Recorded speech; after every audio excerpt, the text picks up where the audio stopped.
Magandang gabi po muli sa bawat sa atin, hindi lamang dito sa loob ng ating iglesia, kundi maging sa kanila pong mga tahanan nanonood sa online. At muli po tayo ay dadako sa ating gawain, midweek service, at bago po tayo ay magpasimula, ay inaanyayahan ko po kayong tumayong lahat para po sa panalangin.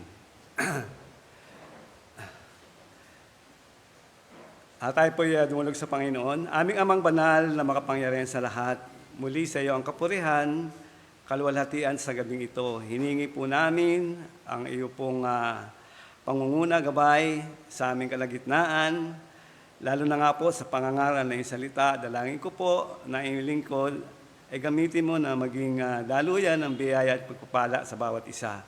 At gayon din sa bawat isa na narito at sa kanilang mga tahanan, ay kanila pong masumpungan ang biyaya mula po sa iyong salita na kailangan po nila sa kanila pong buhay bilang katugunan sa kanilang mga karaingan at patuloy na ito'y mabigyan ng solusyon.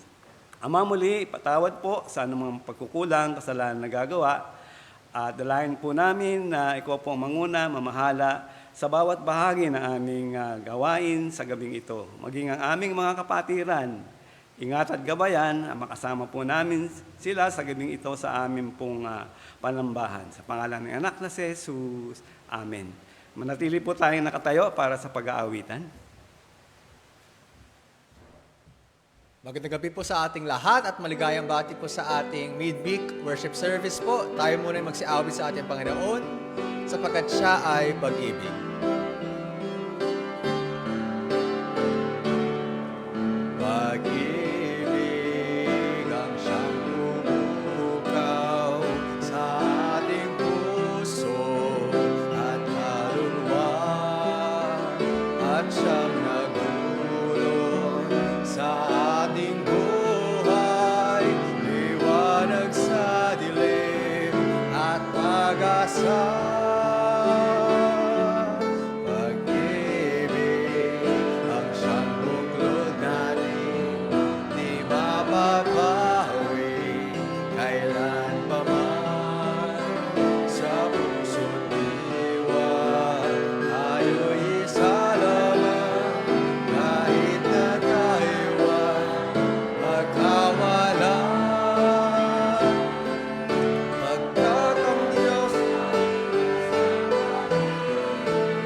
Jesus, ang ilaw ng pag-asa.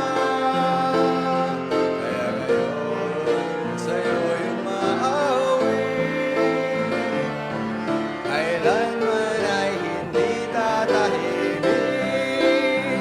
Aking isisigaw, ngayon at kailanman ikaw lamang ang Diyos. Panginoon, ikaw lamang ang nagbigay pag-asa. Kaya ngayon isisigaw, ngayon at kailanman ikaw lamang.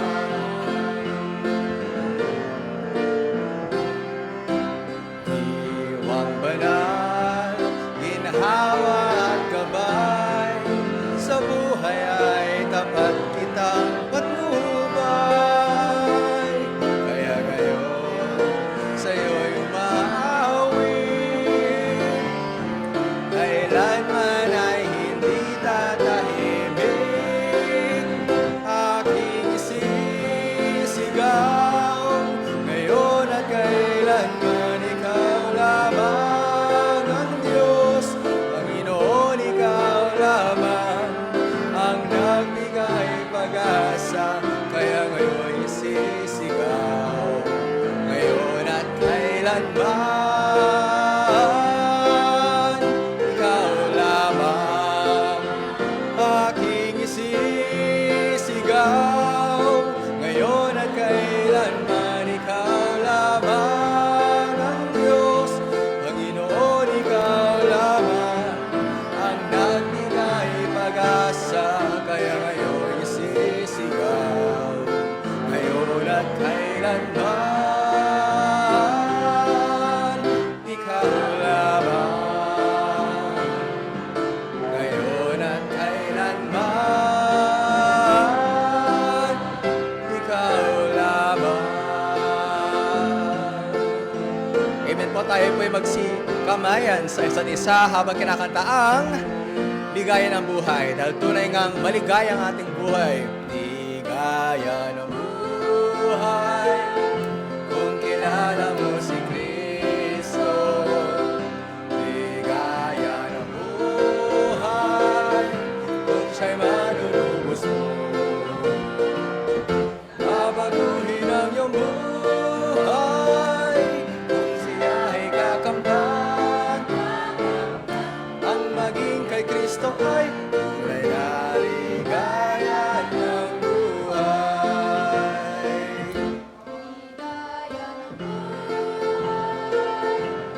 kilala mo si Kristo. Ligaya ng buhay, kung siya'y manunubos mo. Babaguhin ang iyong buhay kung siya ay kakamtan.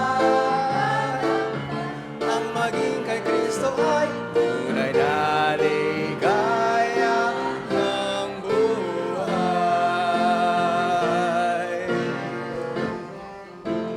Amen po. Tunay nga na ang buhay na kay Kristo ay isang maligaya na buhay.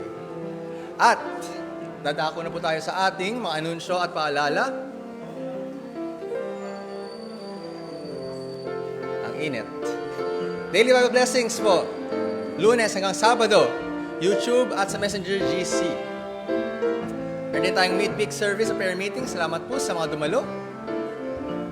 At Sunday worship service ngayong linggo. Alas 9 ng umaga. Ang ating tema ay ang tinapay ng buhay. Pagkatapos naman po nito, meron po tayong Adult Sunday School class na sinabi ni Pastor na sana maka-attend po tayo alas 3. Ilang linggo na po niya sinasabi. At going Cubao din po sa Wednesday, Saturday at Saturday. Amen. Home Bible Studies at monthly worship service sa Camarin tuwing Biyernes. Sa San Mateo naman po tuwing Sabado. At sa Taytay Rizal tuwing Sabado. Sa huling linggo ng buwan ng Agosto, meron po tayong special missions gift giving para sa ating mga misyonero na darating mamayang Disyembre at Lord's Supper. At kung may bisita po kayo at kailangan po nila ng bigas, dalhin po natin sila sa August 31.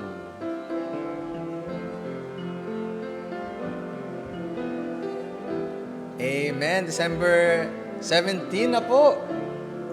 Exciting. Mishcon and Church Anniversary. Tayo po'y kumanta ulit sa ating Panginoon na siyang higit sa lahat.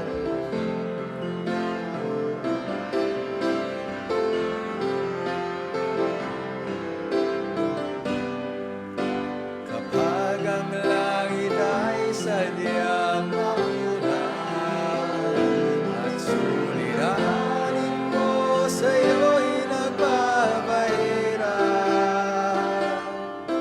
at kung ika'y nag-aalinlangan sa kanyang kapangyarihan, manalangin at ika'y pakikinggan.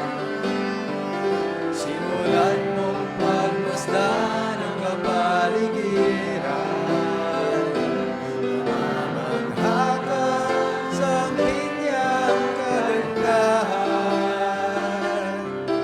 Mga ibong nag-aawitan, bulaklak na nagagandahan, iba't mahal sila ng Diyos kailanpaman. Ngunit higit ang pag-ibig niya sa'yo, higit sa bawat nilikha niya sa mundo.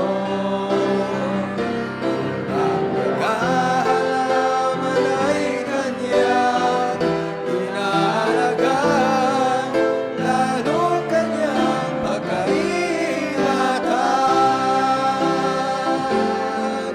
Simulat mong pagmasdan ang kapaligiran,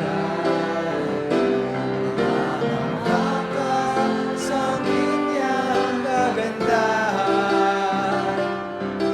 Mga ibong nag-aawitan, bulaklak na nagagandahan, iba't mahal sila ng Diyos kailanpaman. Ngunit higit ang pag-ibig niya sa'yo, higit sa bawat nilikha niya sa mundo.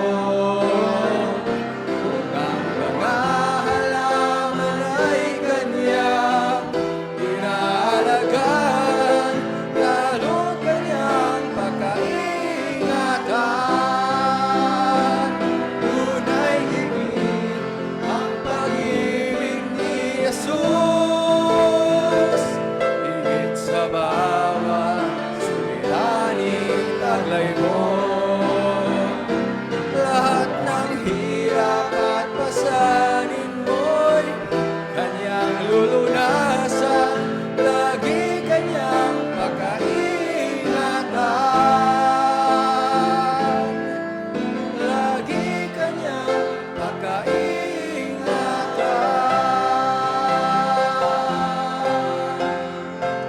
Amen po. Tayo po maaari na magsiyo po. At atin pong pakinggan ang mensahe mula kay Deacon Conrado Castillo po. Muli po, magandang gabi sa bawat isa sa atin, gayon din sa kanila pong mga tahanan.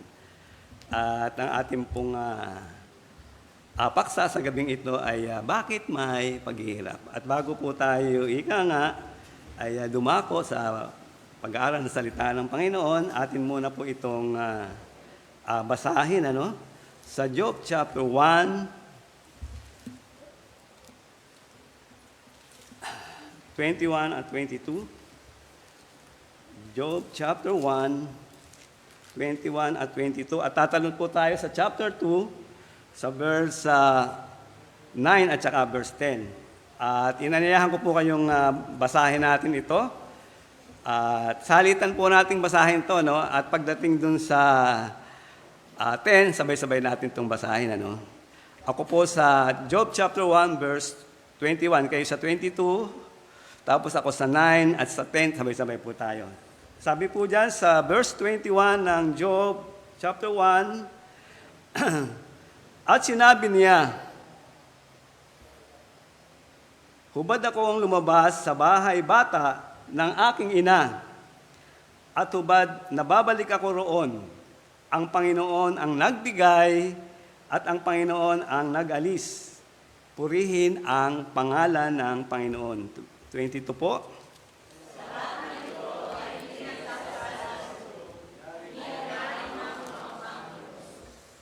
At sa verse 9 po ako, sabi diyan, nang magkagayoy sinabi ng kanyang asawa sa kanya, namamalagi ka pa ba sa iyong pagtatapat? Itapil mo ang Diyos at mamatay ka. 10 po, sabay-sabay tayo. Ngunit sinabi niya sa kanya, ikaw ay nagsasalita na gaya ng pagsasalita ng hangal na babae. Ano? Tatanggap ba tayo ng mabuti sa kamay ng Diyos at hindi tayo tatanggap ng masama? Sa lahat ng ito ay hindi nagkasala si Job ng kanyang mga labi. At tayo po muna ay dumulog sa Panginoon. Humingi tayo ng gabay, lakas, sa pangitan po ng banal na Espiritu. Aming Amang banal na makapangyarihan sa lahat, sa iyo ang kapurihan at kalwalhatian sa gabing ito. Hinihingi ko po, Panginoon, ikaw ang siyang magbuka ng aking mga labi at maging daluyan ng biyaya sa bawat isa. At higit sa lahat, ito ay magbigay ng hamon, paalala sa bawat isa sa amin at sa gayon ay sa kabila ng amin pong pinagdaraanan, anumang paghihirap, pagsubok sa buhay, kapighatian, ay ito ay aming mapagtagumpayan sa tulong Panginoon ng iyong mga salita. Patawad po sa lahat ng pagkukulang kasalanan na aming nagawa. Sa pangalan ng anak na si Jesus. Amen. Sipo na po tayong lahat. Bakit may paghihirap? Ayan, ano? Siguro, alam na natin yung sa karamihan sa atin, patuloy na nakakaalam ng salita ng Diyos, ay alam natin kung bakit, ano? Ito po ay sumpa ito nang pumasok po ang kasalanan, ano, sumpa. Sabi nga ay sa tao, sa pagpasok sa kasalanan, at makita po natin ano, sa Genesis chapter 3 pa lang, nang nagkasala si Adan at Eva, at sa babae sabi ay maghihirap ka sa panganganak. Ayan, sa Genesis 3:16. At sa lalaki naman, dahil sinumpa ng Diyos ang lupa, hindi sisibulan ito ng mga damo-damo, ano? At kung ano-anong klaseng hindi pagkain. Sabi sa lalaki, sa lalaki, sa pamagitan ng pagpapagal, kakain ka sa lahat ng mga araw ng iyong buhay. Ayan, sa Genesis 3:17. Pero kakaiba po yung pangyayari kay Job. Dahil yung paghihirap niya ay dahil pinahintulutan ng Diyos si Satan na siya ay subukan. Kakaiba, no? Pero meron po tayong makukuhang mga aral sa buhay po ni Job. At unang-una nga po ay makikita po natin na ang paghihirap hindi lamang sa iilan. Tandaan natin maging sa atin na mga nakakilala sa Panginoon. Hindi ko mo nakakilala ka sa Panginoon, sumusunod sa Kanyang kalooban, magiging maayos na ang buhay mo, hindi po. At makikita po natin ang halimbawa ni Pablo, halos ipagkaloob, ipagkatiwala sa Diyos ang kanyang buhay. Mamaya makita po natin yung halimbawa niya, no? Unang-una nga po, bali tatlong bahagi, pero medyo ipaliwanag ko lang ng ika nga na malinaw, kahit na medyo maiksi. Sabi dito, ito yung pangkaraniwan, sabi diyan sa Job chapter 2 verse 10, yung pangalawang bahagi, sabi, tatanggap ba tayo ng mabuti sa kamay ng Diyos at hindi tayo tatanggap ng masama? Kasi sabi ng sabi nung asawa ni Job, sumpain na niya na natitili pa daw siyang matapat. Sumpain niya na ang Diyos. Pero hindi niya naunawaan ng babae. At pero si Job, alam niya. Naunawaan niya kung bakit dumating yung mga paghihirap na yun. Alam niya na hindi lamang ito ay sa kanya darating, kundi maging sa maraming tao. Ano? Ito'y pangkaraniwan, tandaan natin, at lahat po tayo, alam ko na dumaraan sa paghihirap ng buhay. May mga kapansanan, di po ba? May karamdaman, namimigati sa nawalang mga mahal sa buhay. Pero yan po, ika nga ang katotohanan. Ito'y pangkaraniwan. Pangkaraniwan to. At sa unang bahagi niyan, ay makita natin, may tatlong ika nga tayo makita, no? Unang-una nga po, mayroong paghihirap sa buhay. Mayroong paghihirap. Sabi diyan sa 1 Corinthians, chapter 10, verse 13, sabi, hindi dumating sa inyo ang anumang tukso, kundi yaong matiis ng tao. Kaya po yung dumarating sa atin na pagtitiis, ika nga ay merong hangganan. Doon sa kakayanan lang po natin. Pero makikita natin, yung mga unsaved, hindi makayanan, yung hindi nila makayanan yung mga paghihirap sa buhay, ginagawa? Winawakasan ang kanilang buhay. Akala nila, ganun lang. Pag namatay ka, nawala ka na, dito sa ibabaw ng lupa, wala na, para ka na lang singaw. Hindi nila alam, mas lalong hirap, dusa yung kanilang sasapitin. At yan po ipaliwanag natin, Meron nga dyan, mga mag-aaral, di ba, nahirapan sa pag-aaral. Ayan, nagiinom ng kung ano-anong lason. Ayan, sana wag po natin ikang dalhin ang dulo ng buhay natin sa ganong pasya. Kasi mayroong Diyos. Mayroong Diyos at alam natin yan. Ang mabigat lang yan yung mga kasambahay natin na wala pang Kristo sa kanilang buhay. Kailangan natin na paalalahanan. Ipaliwanag natin ang kanilang buhay. Kaya wag nila ikang wakasan kung di man nila makayanan. Nandiyan ang Diyos, nag-iintay lang. Idali natin sa kanyang paanan ang lahat ng yan. Siya mismo po ang kikilos sa ating buhay. Sabi niya, hindi dumating sa inyo ang anumang tukso, kundi yaong matitiis ng tao. Dadapwat, tapat ang Diyos, na hindi niya itutulot na kayo'y tuksohin ng higit. Nakita niyo, hindi tayo tutuksohin ng higit sa ating kakayanan o makakaya. Kundi kalakip din ng tukso, gagawin naman ang paraan ng pag-ilag upang inyong matiis. Kasama pa natin doon ang Panginoon, nandun siya. Tutulungan niya tayo na malagpasan yan. Lalo na tayo, mga mananampalataya, eto na, buo na ang kasulatan, di po ba?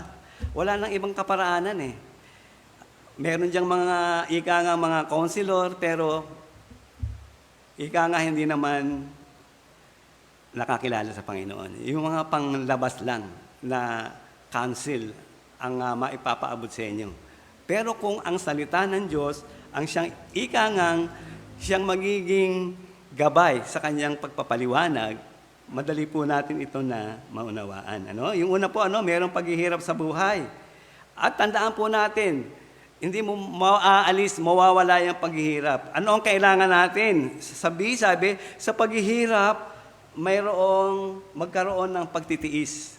Sa James, kay Santiago, sabi ni Santiago sa verse 3 at 4, sabi diyan, yamang nalalaman na ang pagsubok sa inyong pananampalataya ay gumagawa ng pagtitiis. Kita nyo, Gumagawa ng pagtitiis.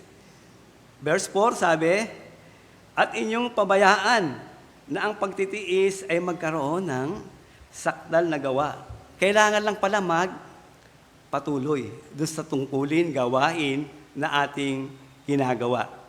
Kasi ito yung magbibigay sa atin ng hadlang Kasi ilalagay natin sa isipan natin yan, sa puso natin Diyan tayo babaksak. Dalhin natin sa paanan ng Panginoon yan. Ano sabi ng Panginoon sa Matthew 11:28-29 na magsiparito kayong lahat. Di ba? Napapagal. At nahihirapang lubha. Lumapit tayo. sapagkat siya ay nagpapaanyaya sa atin. Bigay natin sa paanan niya. At pagkatapos, iwanan natin. Yung iba, dala-dala pa rin. Dala-dala pa rin sa isip nila. Para yung isang kwento, di ba, na kadalasan narinig natin doon, yung may isang mama galing sa bukid, may isang sakong patatas, uuwi sa kanila, malayo, at nadaanan siya ng isang wagon. Ano sabi? Mama, nung kutsero, sumakay na kayo para mapabilis at mapagaang inyong daladala. Sumakay siya. Yung farmers. Pero nung malingunan, nung kutsero, buhat-buhat pa rin yung isang sakong patatas. Sa atin po, dalhin natin yan. Pabayaan natin dyan. Kasi yun yung hinihingi niya sa atin na huwag mag-alala sapagkat nandyan siya, kasama natin siya. At tutulungan niya tayo sa lahat ng ating mga kabigatan. Yamang nalalaman na sabi nga ang pagsubok at panampay gumagawa ng pagtitiis at pabayaan ng pagtitiis na magkaroon ng sakdal na gawa upang kayo maging sakdal at ganap ng walang anumang kakulangan. Ito'y magbibigay sa atin ng maturity sa ating pananampalataya. At isipin natin na yung mga dumarating sa ating buhay na mga paghihirap ay meron pala ikangang tulong yun. Maya makita natin doon sa kay Pablo. Doon sa pangalawa. Sabi, asahan, asahan na ito'y darating. Sa Thessalonians 3:3, sabi diyan, upang ang sino may mabagabag sa pamagitan ng mga kapighatiang ito, sapagkat kayo rin ang nangakakalam na itinalaga kami sa bagay na ito. Yun po'y sulat ni Pablo doon sa mga tao, ika nga dito sa Thessalonia. Kasi nakikita nila yung buhay ni Pablo, kung ano siya, sino siya, kung anong uri ng tao siya, o anong lingkod ng Panginoon. Kaya nga po, tandaan natin, kung tayo ika nga'y lumalakad ng matuwid sa ating pong buhay bilang Kristiyano, sa 2 Timothy 3:12, ito po yung ating dadaanan. Ang sabi diyan, oo, lahat na ibig mabuhay na may kabanalan kay Kristo Jesus ay mangagbabata sa pag-uusig. Kaya asahan na natin, may pag-uusig. Kita niyo si Kristo? Si Kristo matuwid ang kanyang pamumuhay, tumutulong. Ngunit ano yung ibinato sa kanya ng mga tao? Kasamaan, di po ba? Ganyan po, kung tayo sumusunod kay Kristo, maaaring ika nga yan ang ating daraanan. Yan pong bagay na pag-uusig sa ating buhay. At talaga naman, ika nga na hindi po natin yan kaya na iwasan. Tulad din ng bagyo, di ba, sa atin, di ba? Ilang bagyo ang dumadaan sa Pilipinas sa loob ng isang taon. At yan ay tuloy-tuloy, hindi maiwasan, di po ba? Kaya nga po, mula na ang tao ay mahulog sa kasalanan, lahat ay dadaan sa paghihirap. Maging ikaw ay isang Kristiyano. Tayo, mga Kristiyano, dadaan tayo sa ganung paghihirap. At sa pangalawa po, punto, sabi diyan ay ito po, na maunawaan ang kalooban at layunin ng Diyos. Sabi diyan sa Job 1:22? Sabi, sa lahat ng ito ay hindi nagkasala si Job, ni inari mangmangmang ang Diyos. Nakakabilib, nakakaika nga na hanga kay Job. Bakit niya alam yun? Yung bagay na gano'n. Kasi siya ay lumalakad ng matuwid sa harapan ng Diyos. At mayroong mga pagkakataon nung kanyang mga anak nagkaroon ng kasiyahan, kasayahan, parati niyang pinapanalangin. Pinapanalangin po niya. Kahit na ika nga, wala pang nagagawang mga kasalanan. Pero sabi nga, hindi maiwasan ang mga paghihirap, pag-uusig, at ika nga yung mga tukso na dumarating sa ating buhay. Sabi, sa lahat ng ito ay hindi nagkasala. Si Job, hindi inari mangmangmang ang Diyos. Alam niya yung kalooban ng Diyos. Alam niya yung layunin ng Diyos. Kaya siya, ika nga, ay nawalan ng kabuhayan. Di ba? Halos nawala yung kanyang mga kayamanan, mga hayop niya. Pati yung mga anak niya, namatay. Pati yung mismo siya, nagkaroon ng karamdaman ng mga bukol. Pero hindi niya po sinisi ang Diyos. Sa halip ay niluwalhati po niya o pinuri. At tandaan po natin na hindi tayo iniwan ng Diyos na nag-iisa sa ating paghihirap. Ito po, isinasabi ko sa inyo. Kung titingnan natin, parang napakalayo. 2 Corinthians 12:7, patungkol po kay Pablo. At sabi dito sa verse 7, sabi, at nang ako'y huwag magpalalo ng labis dahil sa kadakilaan ng mga pahayag, ay binigyan ako ng isang tinik sa laman, ng isang sugo ni Satanas upang ako'y tampalin nang ako'y huwag magpalalo o magyabang. Sabi ng labis, sabi niya gano'n. Kasi alam naman natin, si Pablo, ika nga ay siyang manggagawa ng Diyos, alagad, di po ba? At ginagamit siya sa maraming mga pagkakataon. Hindi lamang sa pangangaral, kundi ika nga, bumuhay na rin siya ng patay, di po ba? At marami siyang pinagdaanan ng mga peligrosong mga kanyang pinaparoonan. Siya ay binato, di po ba? Siya ay inabot ng bagyo sa dagat, siya ay kinulong, hinampas, ngunit hindi po nagbago yung kanyang pananaw. Siya pa rin ay patuloy naglilingkod sa Diyos. At dito po siya nga, sabi natin, siya ay nagagamit ng Diyos, nakakapagpagaling. At dito, sa binasa natin sa verse 7, siya ay ika nga ay binigyan ni Satan, kanyang kampon ng tinik sa laman. Hindi natin alam kung ano yon. Bagay sa katawan siguro na nakakapigil o ika nga nagiging hadlang sa kanyang paglilingkod. At sabi, 3 beses niyang hiniling na alisin ito ng Panginoon. Ngunit may layunin pala ang Diyos. May layunin ng Diyos. Sabi ng Diyos, ang aking biyaya ay sapat na sa iyo, sapagkat ang aking kapangyarihan ay ika nga ay sapat sa iyo. Biro niya, Kaya si Pablo po ay patuloy na naglingkod sa Panginoon at inialay ang kanyang buhay hanggang doon sa dulo nito. Di po ba? Kaya masasabi ko na maraming mga biblical character ang patuloy na naging matapat sa Panginoon sa kabila ng mga pag-uusig, paghihir, at maging banta ng kanilang mga buhay. At ito ay pinakikita lang na siya ay magpakumbaba, si Pablo. Kasi ginagamit siya Maaring kung ika nga malakas siya, wala siyang nararamdaman, maaari siyang magyabang Kapangyarihan ko yan, ako ang gumawa niyan, napagaling ko yan. Maaring ganon, di po ba? Pero, sabi ng Diyos, anak, sabi ganon, maging sapat na ang biyaya ko sa kapangyarihan para ikaw ika nga magpatuloy. Ganyan din tayo. Dapat ang ating kaisipan, dumaan man tayo sa paghihirap. Sabi nga, yung mga karamdaman natin, di ba? Pananakit ng mga tuhod, panlalabo ng mata, panghihina ng tenga, patuloy pa rin. Kasi nandiyan ang Panginoon. At gagamitin pa niya tayo. Basta't magpatuloy lang tayo, anumang hirap at ang mga pag-uusig ang ating dadaanan, ika nga ay masasabi natin na pangkaraniwan. Lalo na kung ikaw ay sumusunod sa Panginoon.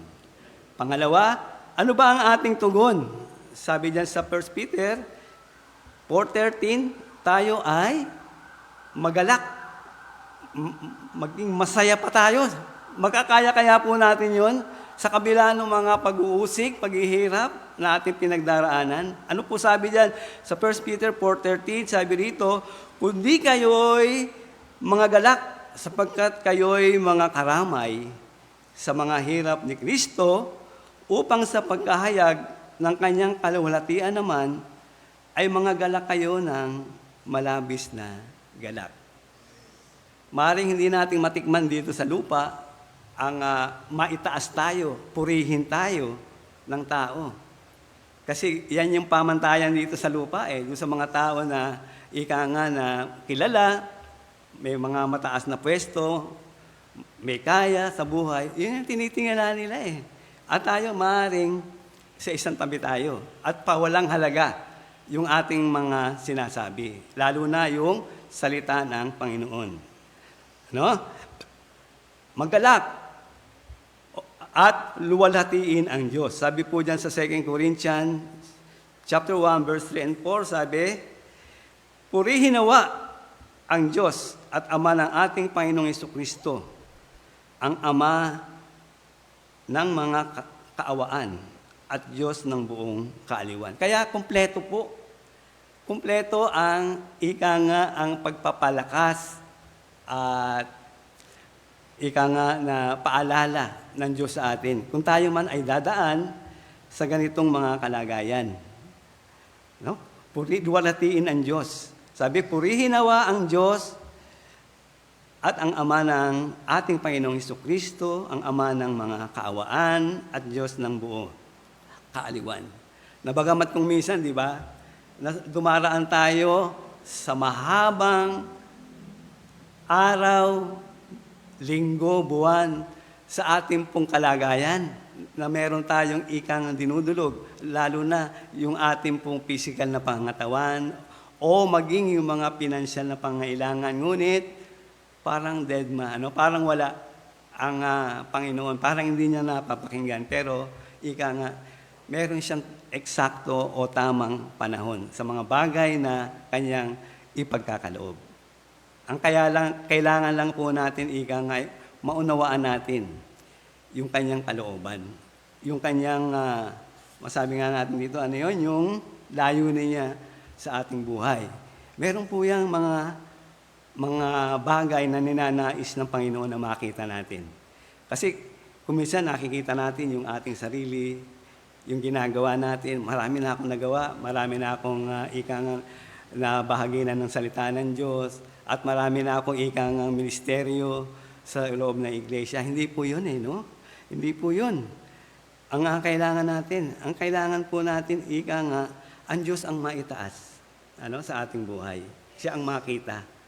Kaya nga po na tayo ay dapat magpakumbaba sa harap ng tao, kanino man. May kaya man, may talino, matanda, bata. Kailangan abutin natin sila sa pamagitan ng pagpapakumbaba natin. No, sabi nga sa 4 na siyang umaaliw sa atin sa lahat ng kapighatian upang ating maaliw ang nangasa anumang kapighatian sa pamamagitan ng pag-aliw na inaliw din sa atin ng Diyos. Kasi gagamitin din pala natin yung bagay na ipinagkaloob sa atin ng Diyos upang tayo ay maging comforter. Yung, kung paano tayo ika nga ay binigyan ng Diyos ng kaaliwan sa anumang mga kapighatian o mga paghihirap sa buhay, yun din pala gagamitin natin. Kasi ito yung nangyari sa buhay natin. Pwede natin ika nga maibahagi yun sa dumadaan sa mga ganong kahapisan. Lalo na yung mga, di ba? Yung mga nawalan ng mahal sa buhay. Na mabigat po. Mabigat po yan. At napakatagal na proseso para ikaw ay muling makabalik sa normal na buhay. Kasi nandiyan parati yan Sa isip parati natin yan. Hindi natin maalis-alis yan. Masakit po yun. Pero, nandiyan ang Panginoon na siyang magbibigay aliw sa bawat isa sa atin. And yun po, kailangan natin yan, At para din po yung bagyo, Sabi nga, sa kadiliman ng bagyo ay mayroong liwanag sa kabila. Kita nyo, ilang linggo, di ba? Halos hindi tayo makasilay ng liwanag ng araw. Maya't maya, ulan, ambon, di ba? Titigil sandali, ulan na naman. Pabugso-bugso. Pero sa kabila po niyan, ika nga ay mayroong kapayapaan, katiwasan. Kita nyo, di ba? Bagamat umuulan, hindi na tuloy-tuloy. At meron ng ika nga mga nasalanta ang muling nakabangon sa kanila pong nawasak ng mga tahanan o anumang mga pananim. Doon nga sa amin sa palengke, gulay, alam niyo gulay. Isang bungkus ng pechay, 45 pesos. Pinakamura yan, pechay, di ba? Isang bungkus na ganun, 45 pesos. Dati, 10 piso lang, di ba? 15, ganyan. Sabi na, nasira daw yung mga pananim doon sa mga probinsya.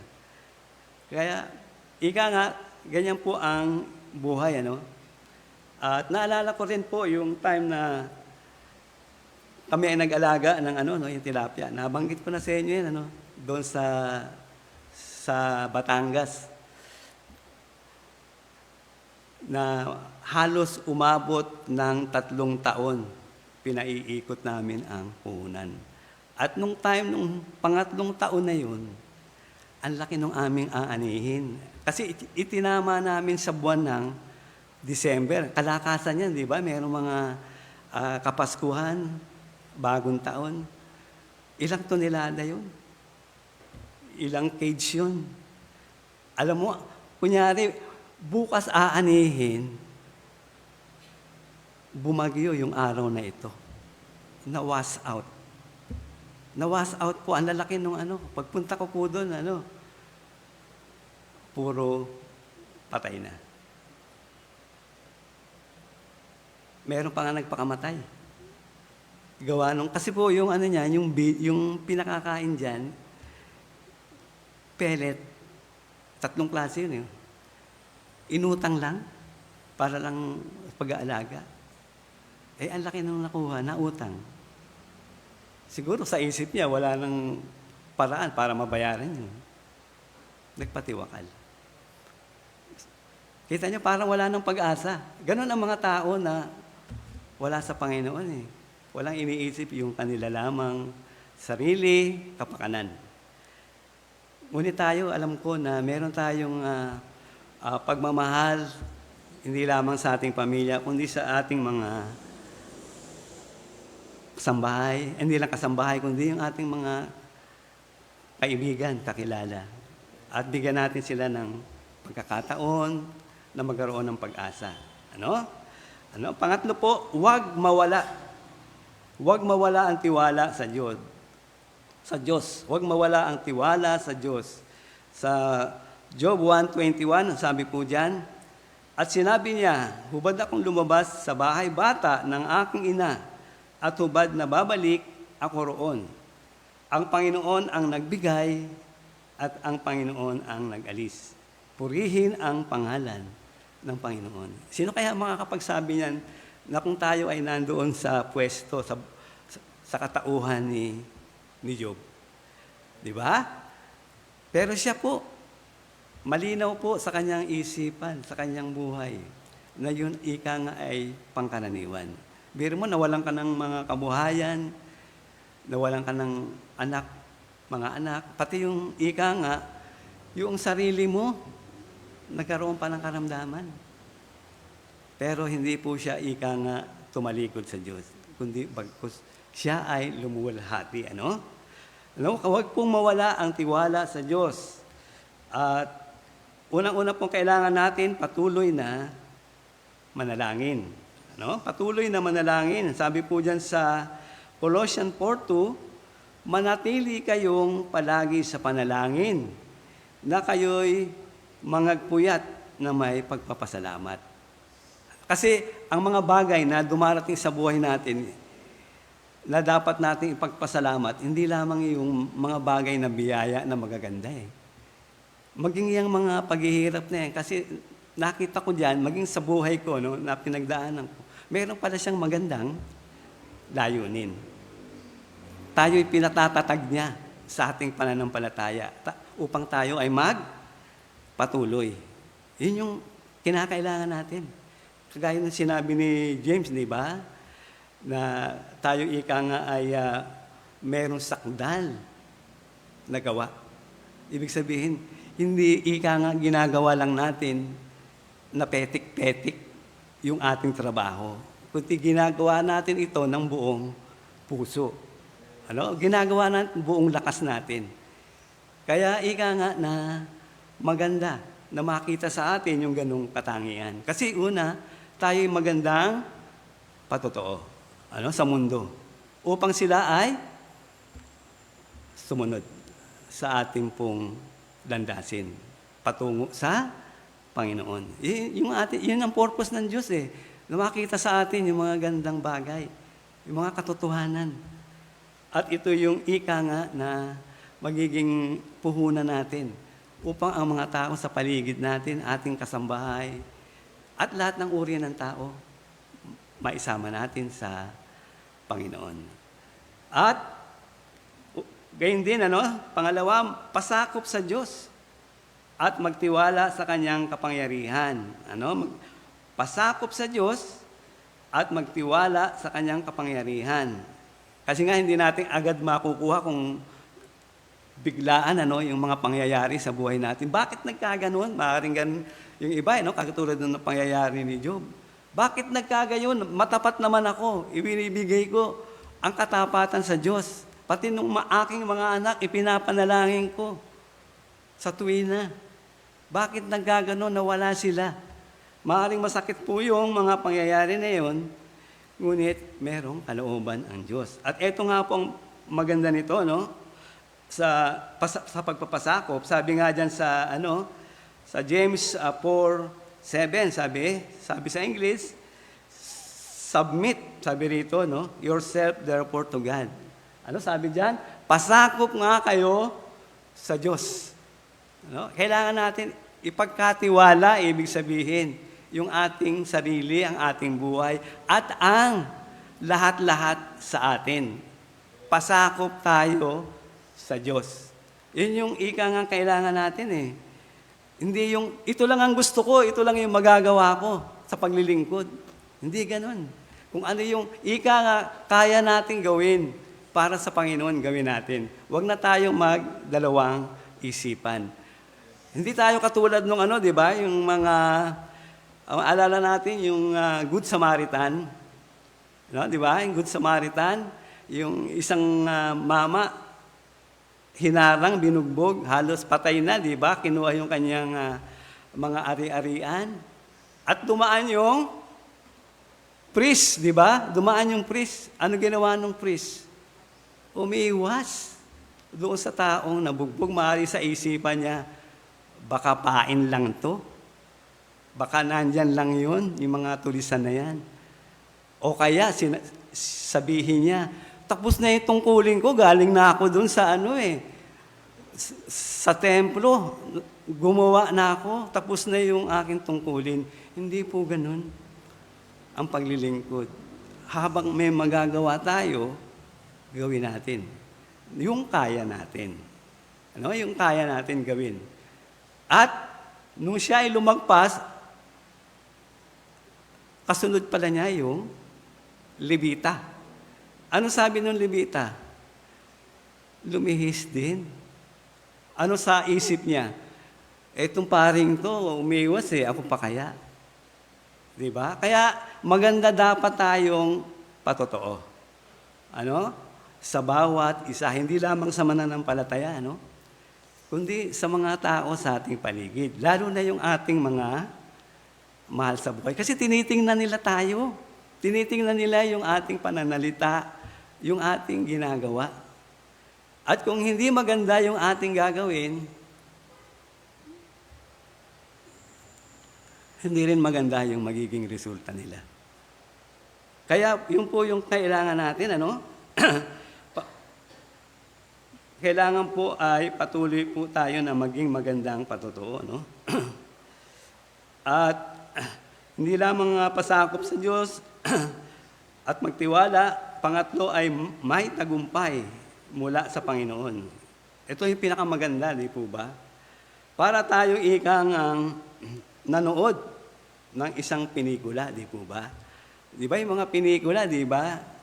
Yung mga bida, nagpapabugbog, pero sa huli, sila ika nga yung panalo, di po ba? Parang ganun po ang ang kalagayan natin, kailangan po ay sa pagtitiis at tiwala ni Job sa Panginoon. Kasi talagang nandun yung ikang lubos na pagluwalhati niya, paggalang, pagtitiwala sa Diyos. Kaya po sa verse 12, pinagpala po siya ng Panginoon. Ang huling wakas, sabi diyan sa verse 12, sabi, sa gayoy pinagpala ng Panginoon ang huling wakas ni Job na higit kay sa kanyang pasimula. Biro nyo, yung mga hayop na kanya pong mga pag-aari, ibinalik ng Diyos ng doble. Binalik po. Sabi diyan, yung sheep, dati 7 lang, naging 14,000. Biro nyo yun, 14,000, doble. Yung camel, 3,000 lang, yung ginawang 6,000. At yung 500 na yoke of oxen ay 500 lang, ginawang 1,000. At ibinalik yung kanyang mga anak. 7 lalaki uli at 3 babae. Na sinasabi na walang hihigit sa kagandahan. Biro niyo yan, Talagang perfect ang Panginoon. Kapag ibinigay mo sa Kanya ang yung bahagi sa buhay mo, bawat bahagi. Perfect.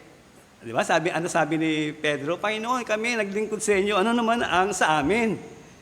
Sabi ni Panginoon, sino man nag-iwan, sabi sa Kanya, ng kanyang pamilya, anak lalaki, anak na babae, asawa, lupa, 100%. Di po ba? Yung balik, 100%. Kaya, hindi man natin tangkain yung bagay na ganun, maging matapat tayo. Maging matapat lang po tayo sa Panginoon. Hindi po hinihingi ng Diyos ang malaking bagay na gagawin natin para sa Kanya. Well done, sabi, di ba? Thou good servant. Hindi perfect. Ang sinabi? Matapat ang kailangan po natin sa paglilingkod. Kaya tandaan po natin, sa kabila ng paghihirap, isipin sa tuwina na may mabuting layunin ang Diyos sa lahat ng ito. Kasi yung nakikita natin, sa harap lang yan. Parang bagyo. Di ba sabi ko nga, ilang linggo, walang araw. Pero dumaan ang bagyo, lumitaw ang araw. Ganyan po ang Panginoon.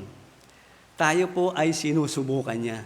Pinahintulutan niya si Satan na tayo ay tuksuhin, ngunit hindi sa higit na kakayanan natin. Hindi po. Merong limit. Ano nga sabi kaya, Sabi ng Panginoon kay Satan, sige, subukin mo siya, pero wag mong kukunin yung buhay ni Job. Ganyan po ang ang Panginoon. At kung sakali man na kinuha yung buhay niya, may layunin din ang Diyos dun.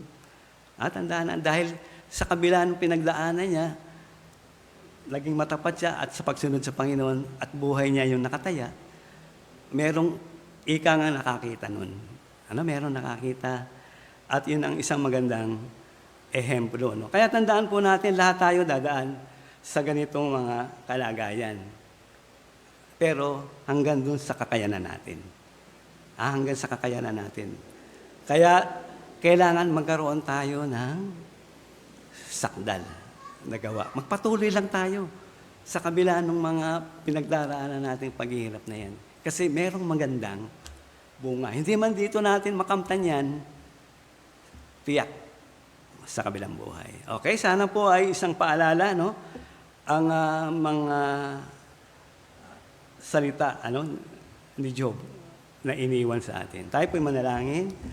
Ama, muli salamat po sa iyong kabutihan. Salamat sa pagkakataon na kami po'y muling nakabahagi sa pakikinig, pag-aaral mula po sa iyong salita. Salamat kay Job, Panginoon, na siyang naging isang uliran o magandang halimbawa ng patotoo ng pagtitiis. Na sa kabila ng lahat ng bagay na nawala sa kanyang buhay, ay siya po ay nanatiling tapat sa iyo, nagpupuri at lumuluwalhati. Naway ganyan po, Panginoon, ang aming mga sarili sa iyong harapan. At dalangin ko na naway patuloy po at hindi po kami maging kasiraan sa mga tao na nakatingin sa amin, saan man kami, Panginoon, ay naroon. Salamat, Panginoon, sa bawat isa, maging dun sa mga naroon sa tahanan. Dalangin ko na naway pagpalain mo din sila, Panginoon, na higit sa kanila pong kaalaman, ang lalo na ang magkaroon sila ng pag-asa ng langit, makilala ang anak si Jesus bilang kanilang personal na tagapagligtas. Salamat po, Panginoon. Ang lahat ng ito ay aming pinasalamatan sa pangalan ng anak mo si Jesus. Amen. Okay, tadako po tayo sa ating pagkakaloob, pagbibigayan. Dito po sa Kawikaan, sabi diyan, Kawikaan, Kabanatang 11, talatang 24 at 25, may nagsasabog at tumutubo pa, at may humahawak naman ng higit kaysa karampatan, ngunit nauwi lamang sa pangangailangan. 25, ang kaluluwang mapagbigay ay tataba, at siyang dumidilig ay madidilig din. Ayan po, sana'y makuha po natin ang mensahe ng pagkakaloob na ito sa bawat isa sa atin. Tayo po manalangin sa ating offering. Ama, muli salamat po sa iyong kabutihan sa amin sa araw-araw na dumaraan, na hindi mo po kami pinagkukulang sa lahat ng aming pangailangang pisikal, hindi lamang ng pinansyal, kundi maging sa aming mga pagkain at mga pananamit, Panginoon. At dalangin nga po namin na naway sa aming pagbibigayan ay ito'y magamit, Panginoon, upang ang salita ay lumaganap, maabot ang maraming kaluluwa, lalo na nga po doon sa mga probinsya na kung saan ay hindi pa nakakaabot ay salita. Pagpalain mo, Panginoon, ay mga anak na ginagamit sa mga paghahayo upang hanapin ang mga kaluluwa. At muli, salamat din sa bawat isa narito, at patuloy ang dalangin namin na naway, ikaw po ang maluwalhati sa aming pagbigayan. Sa pangalan ni Jesus, Amen.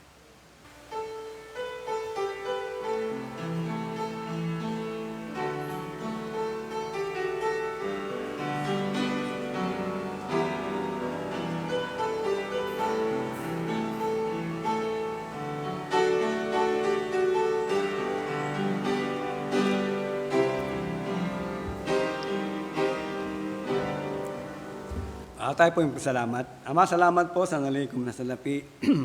Patuloy ang dalangin ko ang kalakasan, kalusugan ng bawat isa. Lalo na yun pong naghahanap buhay. Bigyan sila patuloy na talino at katapatan sa kanilang paglilingkod, sa kanila pong pinaglilingkuran. Ama, salamat po sa bawat isa narito. At naway patuloy po kami ay maging bahagi sa ganito pong ministeryo ng pagkakaloob o pagbibigayan. Lahat po ito ay mandalangin sa pangalan po ng anak na si Jesus. Amen. Okay, manatili.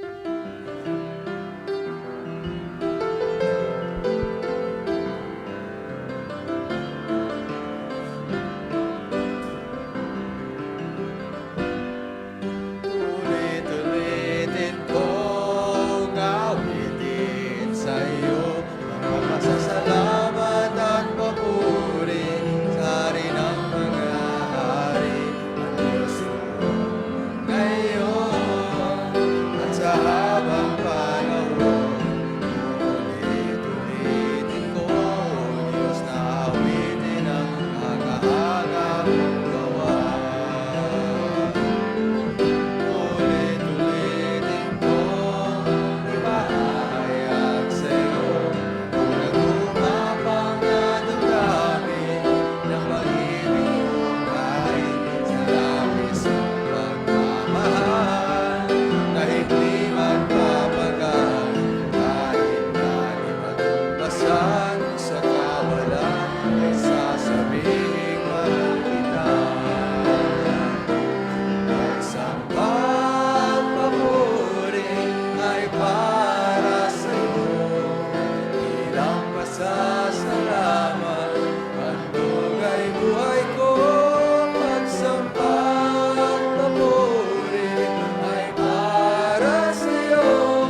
makatayo, tawagin po natin si Brother Conrado sa pangwakas na panalangin. Aming Amang Banal, salamat po muli sa aming pong natapos na gawain sa gabing ito. At dalahan nga po namin, Panginoon, na naway ito ay mailagak namin, Panginoon, sa aming puso at isipan ng iyong mga salita, mga paalala at hamon bilang iyong pong mga lingkod, Panginoon, na patuloy po kami na gumawa at gamitin ang aming buhay para sa iyong ikaluluwalhati sa kabila ng mga pinagdaraanan naming mga paghihirap sa aming buhay o mga pagsubok man o tukso ng kaaway. Ama, salamat po na patuloy na merong kalayaan kami na magkatipon, katulad po ng gabing ito na kami magkasama-sama at magpalakasan sa bawat isa at umawit ng papuri para sa iyong dakilang pangalan. At dalangin nga po namin sa amin pong natirang oras, sa amin pong gawain, sa aming pananalangin. Ikaw po ang duminig at magbigay ng tamang oras, araw sa iyo pong pagtugon sa lahat ng aming mga karaingan. At gayon din, Panginoon, na naway sa amin pong pangsamantalang paghiwalay sa loob po ng aming panambahan na ito, dalhin kami ng ligtas sa aming pong mga tahanan. Patuloy na ikaw ang niluwalhati sa aming pong puso't sa aming buhay sa araw-araw. Lahat mo ito ay aming dalangin sa pangalan po ng anak na si Jesus. Amen. Okay,